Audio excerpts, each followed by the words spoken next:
Hi mga kapyesa! Magandang araw na naman. So, nandito po ako upang ipakita sa inyo kung paano gumagana ang aking nagawang DIY mini solar setup. So, paano ba siya gumagana? So, itong aking ginawa ay pwede siyang i-charge ng solar panel kung wala po tayong kurente. So, ang ginawa ko po, bumili po ako dito ng solar panel na dalawa, which is 200 watts ang isa. So, kinonekta ko po siya sa parallel connection at dito po natin siya i-connect sa ating circuit breaker na papunta sa ating solar charge controller. So, paano nga ba siya gumagana? So, makikita po natin dyan, dito sa ating digital solar charge controller indicator.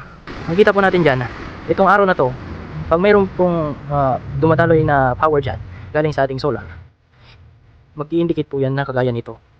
Ibig sabihin, may pumapasok o nag-charge po ang ating battery mula sa ating solar panel. So, try natin. Ito, idudugtong natin dito. So, bumili lang ako ng connector para madali lang po siya i-connect.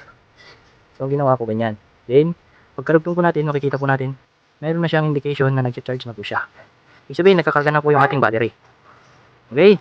So, yun po ang kagandahan pag solar setup. Kahit walang kuryente, nag-charge po ang ating battery. So, kung nyari, wala po tayong magandang sikat ng araw, pero may kuryente naman po tayo, pwede pa rin po natin ma-charge ang ating battery gamit po ang ating nabili na charger. So, ito po ay charger para sa LiPo4 battery. So, try po natin. So, isasaksak po natin dito. Meron po akong saksakan dito. Tatanggalin po muna natin itong electric fan. Yan. Saksak po natin. Meron po siyang indication na green. Kapag ito sinaksak natin sa battery, malalaman po natin na mag-charge siya ay magiging pula po siya. So, dito sa aking battery, may ginawa po ako siyang connector. So, ito idudugtong lang natin dito. Titingnan po natin. Yun, naging red na po siya. Pagkarugtong ko po, ibig sabihin, nag-charge na rin po yung ating battery gamit po ang ating battery charger mula sa ating power supply na 220 volts. So, automatic po yan. Pag na full charge na po yung ating battery, mag-i-indicate na naman po ito. Magiging kulay green po.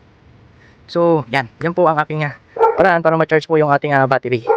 Then ngayon, itatry po natin ngayon kung gumagana nga ba yung ating solar setup. So, meron po ako dito electric fan. Galing muna natin ito. So, meron ako dito electric fan. Yan. Ito ay 220 volts. So, paano natin malalaman? So, itatry po muna natin dito sa ating power supply. Yan, 220 volts. Then, on natin. Yun, on. Ngayon, patayin natin. Kunin natin to at isaksak natin dito sa ating ginawang outlet. Yan. Yan. Then, on natin. Ito yan, oh. Sabihin nyo iba. Ito. Yan. So, i-on natin itong inverter. Yan, tumunog siya. Yan, gumagana na ang ating inverter. So, ngayon, patayin natin. I-on natin. Yun. Ibig sabihin, gumagana ang nagawa nating mini solar setup.